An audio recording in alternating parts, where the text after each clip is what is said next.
Boa tarde, seja bem-vindo a mais um debate a contar para as eleições legislativas deste mês de janeiro. Hoje com a coordenadora do Bloco de Esquerda, Catarina Martins, e o fundador do LIVRE, Rui Tavares. O Frente a Frente tem a duração de 25 minutos. Os cronómetros vão estar visíveis no ecrã durante esse tempo. Muito boa tarde aos dois, bem-vindos.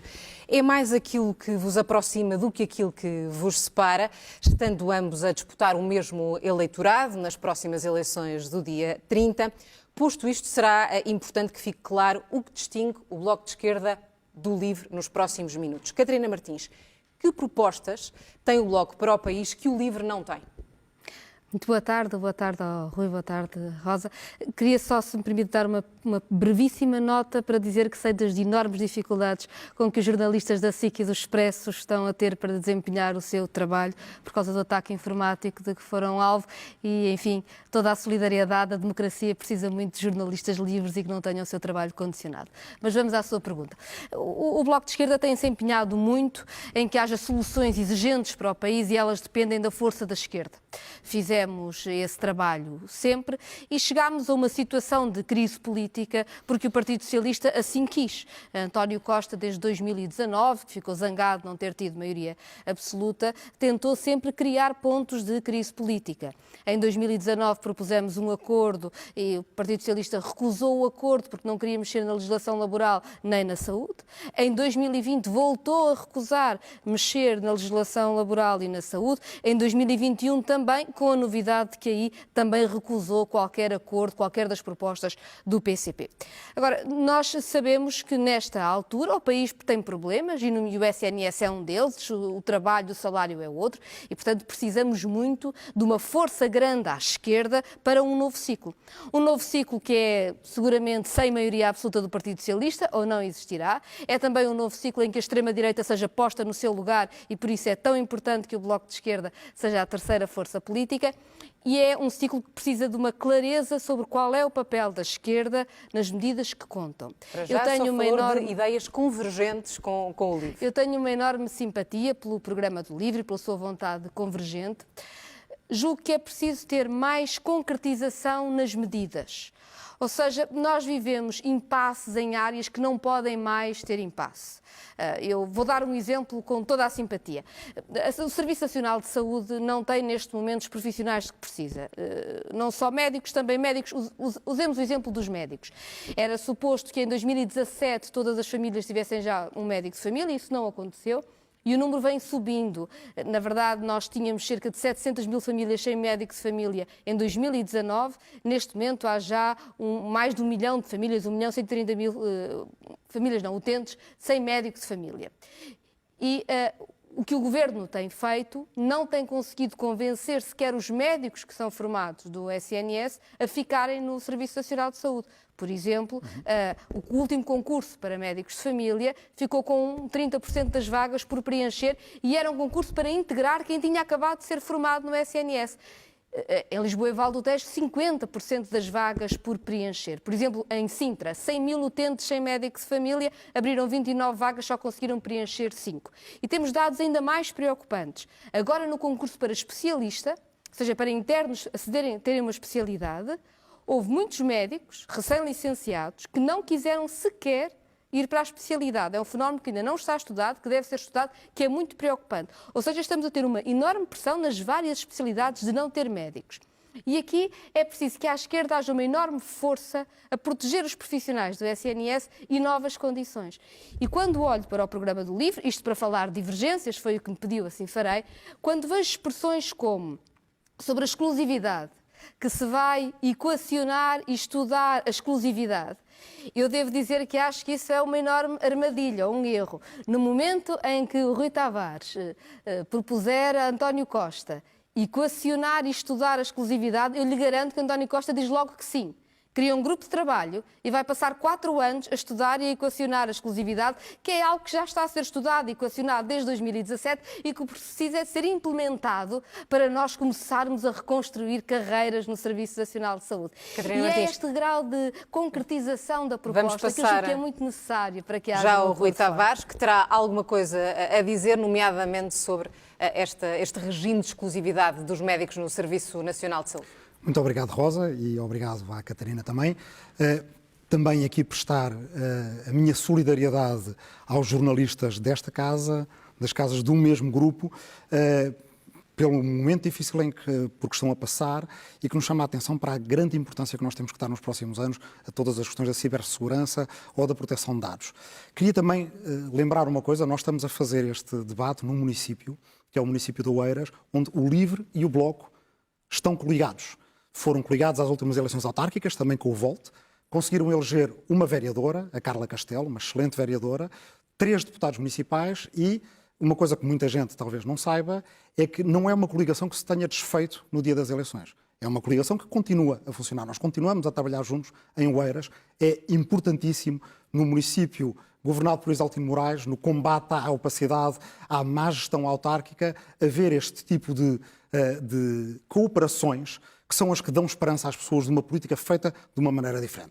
Vamos ter certamente um debate substancial, um debate sempre cordial, mas é muito importante que se entenda, depois de tudo o que ficar dito neste debate também de divergências, que o LIVRE e o Bloco estão a trabalhar juntos, aqui, estão a trabalhar juntos também noutros municípios do país e irão trabalhar juntos, reúnem juntos e convergem em muitas medidas. Mas o que é que os divide concretamente, Rui Tavares? Não, eu acho a Catarina apresentou convergências com o LIVRE e divergências com o PS. E o LIVRE é favorável à exclusividade dos médicos no Serviço Nacional de Saúde. O LIVRE é favorável a uma coisa muito simples. A maneira de acabar com a suborçamentação do SNS é deixar de o suborçamentar. É ter mais recursos no SNS. Ter mais recursos no SNS desde fazer o combate que nós temos que fazer à fraude, à evasão fiscal, à fuga fiscal, que nos leva 13 mil milhões de euros por ano, é todo o orçamento do SNS e ainda mais, dava para termos 2 SNS de luxo. Precisamos também de ter novas valências para o SNS e algumas dessas deveríamos estar a aproveitar e não estamos por falta de horizontes, provavelmente do Governo, alguns dos fundos criados pela própria União Europeia no início da pandemia, que têm juros muito baixos, que até países com uma dívida pública maior do que Portugal, como a Itália, estão a usar para fazer uma rede de saúde mental, uma rede de saúde dentária. Nós acompanhamos o Bloco nessas exigências, como acompanhamos outros partidos de esquerda. Claro que há divergências programáticas e coisas que podem levar um ênfase maior ou menor nos programas. Quer dizer, eu vejo, por exemplo, no programa do Bloco, há pouco ou praticamente nada sobre trabalho independente e microempreendedorismo. Muito pouco sobre a economia circular. Não existe um plano específico para a TAP. Não existe nada sobre transporte aéreo para lá da questão do aeroporto. O LIVRE defende que o transporte aéreo, em comparação com o transporte ferroviário tem que ser tornado de tal forma competitivo. E o transporte aéreo taxado, porque a querosene do transporte aéreo, neste momento, tem enormes externalidades negativas sobre o clima, não é taxada, de forma a que seja sempre competitivo nos trajetos em que isso faz sentido, ir de comboio e não ir de transporte aéreo. Mas há muitas convergências no aumento do orçamento do Estado para a ciência, no aumento do orçamento do Estado para a cultura, no programa de investimentos... Mas, Rui Tavares, porquê que as pessoas devem votar no LIVRE e não devem votar no Bloco de Esquerda? Porque estão a disputar, no fundo, o mesmo eleitorado e eu penso que é isso que as pessoas lá em casa querem saber. Nós estamos a mobilizar o mesmo eleitorado. Claro que existem diferenças muito grandes em, por exemplo, áreas como a área europeia. E aí, já que estamos a falar de questões programáticas, eu trouxe o programa do Bloco sobre questões europeias e é um programa que tem coisas com as quais nós concordamos. Por exemplo, a imposição de estándares mínimos em termos ambientais, sociais e laborais, mas depois tem questões que não batem a bota com a perdigota, digamos assim. Se propõe uma eliminação das regras do mercado interno, que condicionam as possibilidades de decisões soberanas sobre política industrial dos Estados-membros, incluindo as compras públicas, nós sabemos que isto são as chamadas 4 liberdades do mercado interno da União Europeia. Liberdade de circulação de bens, de serviços, de capitais e de pessoas. Ora, 2 delas são afetadas por esta medida e, portanto, é de prever que a resposta de alguém que chega a um Conselho Europeu e diga nós queremos estándares mínimos sociais, laborais e ambientais e, portanto, aí nenhuma soberania, mas toda a soberania em 2 das 4 liberdades do mercado interno, mas ao mesmo tempo não diz que quer acabar com o mercado interno, eu sei quem é que diria que sim a esta proposta. A Alemanha diria que sim a esta proposta, porque seria a mesma coisa que num combate de boxe o peso pluma dizer ao peso pesado: nós propomos a abolição de todas as regras que impedem a utilização do peso no próprio combate. Felizmente, os outros países pequenos e médios da União Europeia diriam todos que não, porque estas são medidas que protegem também Portugal. Se a Alemanha é uma grande compradora ao nível municipal, ao nível regional e ao nível federal também de serviços e de bens que vêm de Portugal, é um dos nossos principais destinos de exportações, imaginem se na Europa disséssemos vamos manter o mercado. Uma coisa é dizer queremos sair do mercado interno, queremos sair da União Europeia. No fundo está a dizer que o Bloco de Outra Esquerda coisa é tem ser uma omisso em relação a isso, ambivalente e ambígua com a União Europeia. Não, o problema não é esse. O problema é que depois de se dizer isto, fica-se com nada para fazer. E a União Europeia é essencial para definir o modelo de desenvolvimento de que nós precisamos para o futuro em Portugal. Catarina Martins, quer esclarecer o posicionamento do Bloco de Esquerda até em relação à União Europeia, que é claramente menos europeísta do que o do LIVRE? Eu tenho alguma dificuldade com estes campeonatos de europeísmo, eu vou explicar porquê. De europeístas, bem, eu sou uma geração que entrou na universidade com o Erasmus, não imagino outro mundo que não seja um mundo que é também a Europa. Outra coisa é nós subscrevermos uma União Europeia que paga a Erdogan para manter os imigrantes e os refugiados do outro lado. Uma União Europeia Catarina, do arame só uma coisa. farpado. Portanto, refere-se a um tratado, a um acordo sobre refugiados entre a União Europeia e o Erdogan. É que sabe que esse acordo não existe. Existe um acordo entre os Estados-membros da União Europeia, incluindo Portugal, de que cada Estado-membro pode sair isoladamente, e Erdogan. E no Tribunal de Justiça da União Europeia já foi determinado que não é um tratado da União Europeia. É um tratado dos Estados-membros, lá está, que aí decidiram não partilhar soberania. E aí lá está como isto nos divide. A partilha de soberania e uma política europeia para refugiados e imigrantes é aquilo de que nós precisamos. É aquilo que nós não temos. Eu talvez sugerisse ao Rui Tavares que tivesse alguma calma com a distinção formal dos tratados face ao que a vida concreta nos prova. Ou seja, é cada Estado-membro, mas Portugal achou que não devia ficar de fora de uma política com a Turquia que humilha direitos humanos. Estamos de acordo. Da mesma maneira que o Tratado Orçamental, que também não é um tratado europeu, mas que Portugal também não se pôs de fora e que também aprovou, é um tratado que tira a capacidade de investimento do nosso país e de defesa dos nossos serviços públicos.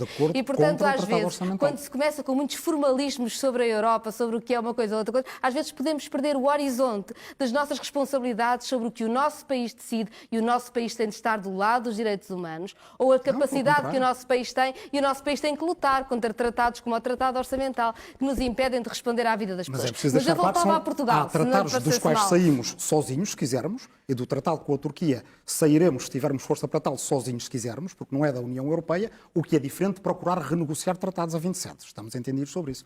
Ou seja, é diferente termos um tratado nosso bilateral com a Turquia, que temos e que podemos denunciar. Eu percebo que o Rui Tavares, até porque foi eurodeputado, se entusiasma muito com os formalismos de financiamento da União Europeia. Rui Tavares, deixe só a Catarina Martins concluir esta ideia. Veja bem, por exemplo, quando em 2015 nós decidimos a subida do salário mínimo nacional, a Comissão Europeia tentou sanções contra Portugal e foi preciso essa força de dizer que o nosso país podia decidir. E essa força, às vezes a força política é muito mais interessante do que o discurso sobre qual é o formalismo que nos permite fazer seja o que for. Um país lutar por si levará caminhos e nós já propusemos isso. E eu queria voltar a Portugal, porque acho que aí é muito mais interessante sobre o que é que vai acontecer depois do dia 30 de janeiro. E nós temos aqui responsabilidades e respostas para dar. Nós estamos aqui a debater um com o outro, porque os nossos partidos, os dois, elegeram para a Assembleia da República em 2019, sabemos como é que correu esta legislatura e sabemos a nossa responsabilidade para a frente, queremos um novo ciclo que recomponha o país. É para isso que aqui estamos. E é por isso que eu voltava a isto. Ideias de propostas que, na verdade, são, como eu diria, facilmente abraçadas pelo Partido Socialista, mas que depois não têm uma concretização na vida das pessoas, são muito perigosas. Falei-lhe há pouco do problema de pôr propostas tão fundamentais como a exclusividade, a dizer que se vai equacionar e estudar. Imagine que nós, em 2015, tínhamos posto no acordo que íamos estudar e equacionar o aumento do salário mínimo nacional, ou estudar e equacionar a reposição dos 4 feriados, ou estudar e equacionar o descongelamento das pensões. Não tinha acontecido nada. Ou seja, e nós vamos ter que fazer escolhas sobre medidas. E há um outro tema, além da saúde, que para o Bloco de Esquerda é muito importante e é fundamental, porque é isso que vai determinar, que me preocupou um pouco, e se me permite, até no debate com António Costa. que assisti com muito gosto e com muita atenção, que é o facto de haver uma convergência enorme sobre a outra questão que para nós também é fundamental, além da saúde, do clima, que é a questão do salário. E ser muito preciso que os salários, nomeadamente o salário médio, aumentem em Portugal. E depois fico um pouco espantada, porque se fala do salário, mas não se fala da legislação laboral.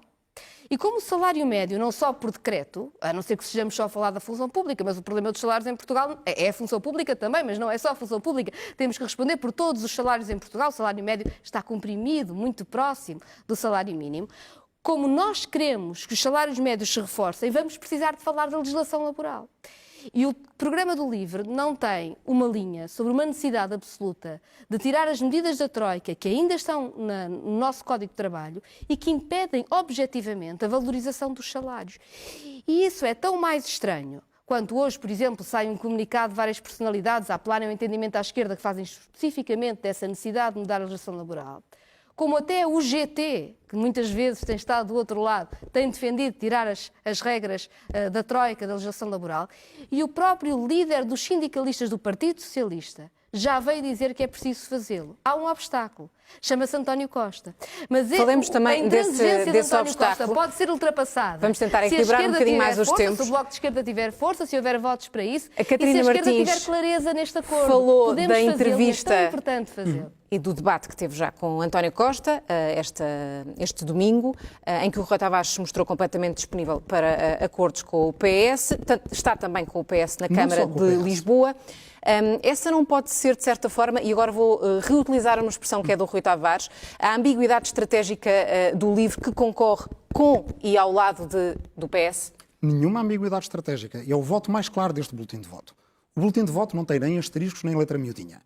E quem vai votar no PS, porque espera uma maioria absoluta e depois se encontra num governo com Rui Rio e sem António Costa, ou sem saber se é a linha do PS de Pedro Nuno Santos ou de Sérgio Sousa Pinto que vai tomar conta a seguir, está a arriscar-se a ter um grande dissabor a seguir. Da mesma forma também, e digo com toda a clareza, quem não entende ainda, não consegue entender se estamos frente a um Bloco de Esquerda ou um PCP mais da intransigência e da convergência e queira votar, mas eu quero votar no da convergência e depois a seguir não ter esse, também pode apanhar grandes dissabores a seguir. Eu creio que muitos eleitores à esquerda estão preocupados, uns dizendo que houve intransigência de Bloco e de PCP, e outros dizendo que houve uma vontade de António Costa de governar sozinho.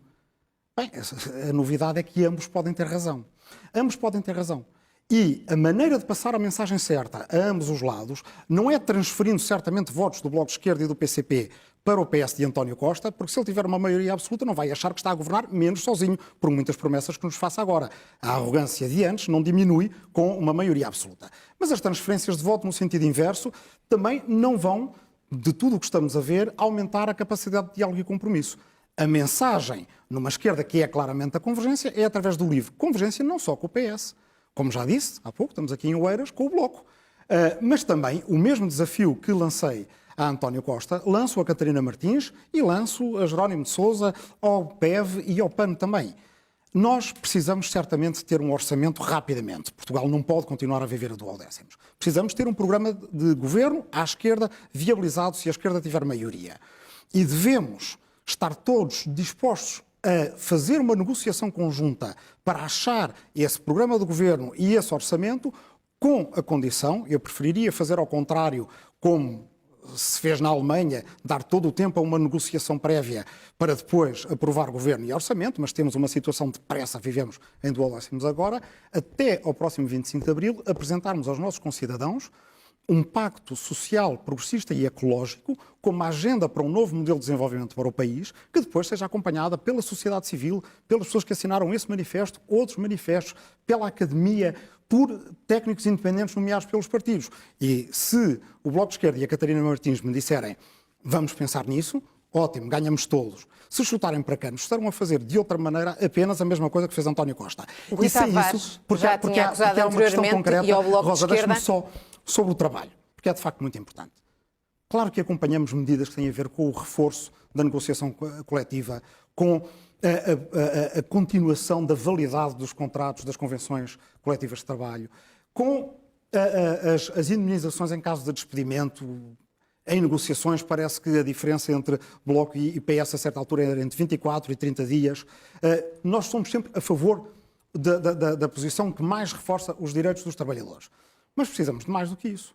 Precisamos de um salário mínimo que volte a ganhar o que já teve em relação ao salário mínimo espanhol. Nós já tivemos 80% do salário mínimo português em relação ao espanhol. E esse, de facto, é por decreto.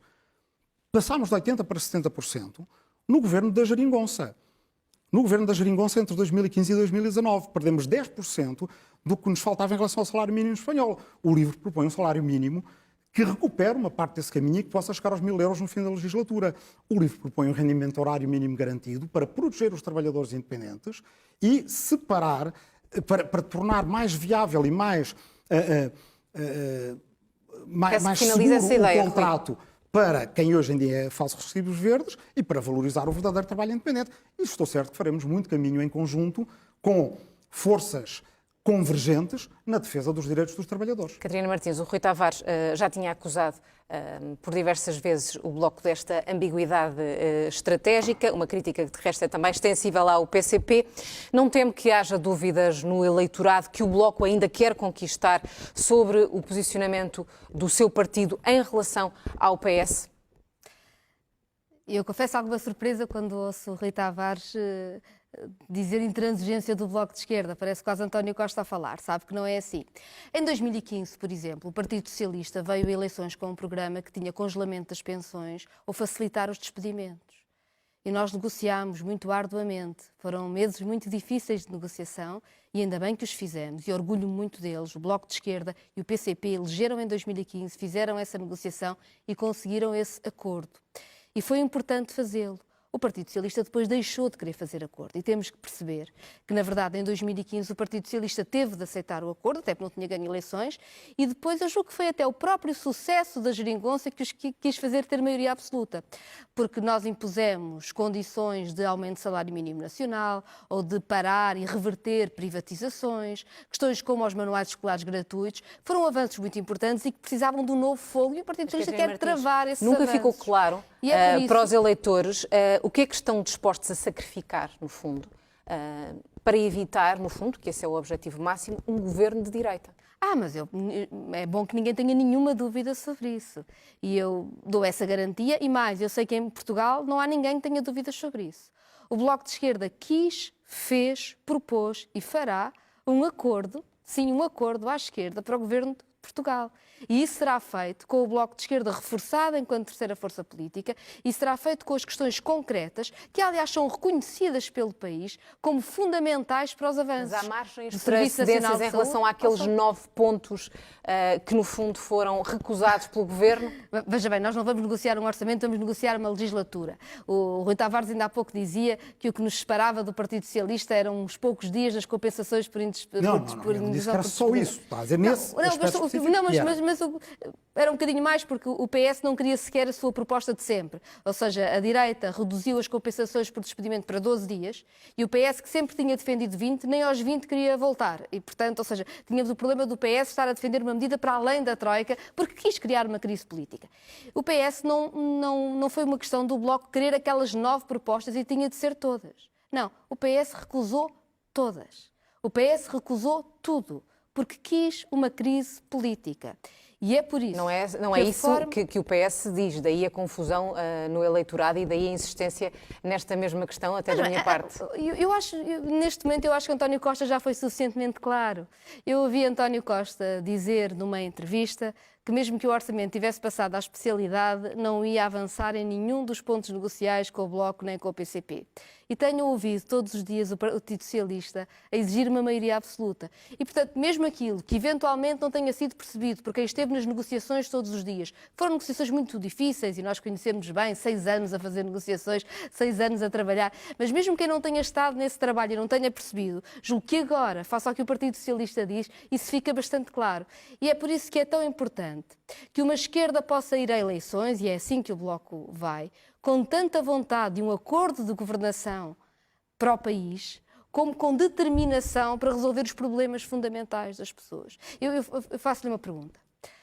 Não acha estranho que o Partido Socialista tenha como legado no trabalho o período experimental de 6 meses, A Catarina vai debater com o António Costa. Acho que é uma ótima ocasião para fazer essas perguntas. Não, isto porquê? Porque o livro não diz nada sobre isso. E eu tenho alguma dificuldade em aceitar que a esquerda possa considerar normal que uma pessoa que seja considerada como estando à procura do primeiro emprego toda a sua vida só tiver tido empregos precários. Vamos passar ao Rui Tavares. E por isso estar sujeito ao Rui período Tavares, é experimental de 6 importante meses. que fique claro, porque outrora estiveram Bloco e Livre desavindos, já evocou aqui há pouco até o acordo que tem com o Bloco aqui na Câmara Municipal de Oeiras, mas admite completamente estarem juntos num governo ou mesmo assinarem acordos de governação caso o governo, o PS ganhe as próximas eleições. Lancei esse repto ainda agora aqui à Catarina e a Catarina chutou para canto exatamente como António Costa. Ora, nós precisamos um acordo com a intenção de dar ao país um governo, de dar ao país, não podemos continuar a viver em duodécimos, mas dar mais do que isso. Um novo modelo de desenvolvimento para o país, apresentado e participado pela sociedade civil até ao próximo 25 de Abril, nas suas linhas gerais. Eu ouvi a Catarina Martins também, até há pouco tempo, numa grande entrevista, dizer que não entendia porque é que o PS não quis negociar o Orçamento de Estado de 2022. Eu quero acreditar que isso seja genuíno. Mas também não se entende muito bem, até quando a Rosa lhe pergunta em que é que estão dispostos a ceder, porque é que não se chegou sequer a negociar na especialidade. E eu ouvi nessa entrevista a Catarina dizer porque não, porque na especialidade iria dar uma grande salganhada de um orçamento. Bem, é assim que está previsto no regimento da Assembleia da República. É assim que a nossa Constituição determina que devem ser feitas as negociações orçamentais. E depois havia sempre bom remédio, caso a especialidade não desse certo, era chumbar o orçamento na votação final global. E isso acho que nunca ninguém entendeu e acho que não há um bom argumento nem uma boa explicação para isso. Ora, Rui Tavares. É preciso dar respostas. Catarina Martins, infelizmente o nosso tempo chegou ao fim. É o país onde se passa mais frio no inverno. Porque é que há uma fratura na casa própria? Rui Tavares terá outras oportunidades para falar das propostas que tem para o país. Tem propostas. Resta-me agradecer nelas em conjunto. A ambos a vossa presença e recordar que o próximo debate vai ser amanhã na SIC. Vão estar frente a frente a coordenadora do Bloco de Esquerda, Catarina Martins, e o presidente do PSD, Rui Rio. É a partir das 9 da noite e terá a moderação da Clara de Sousa. Boa tarde.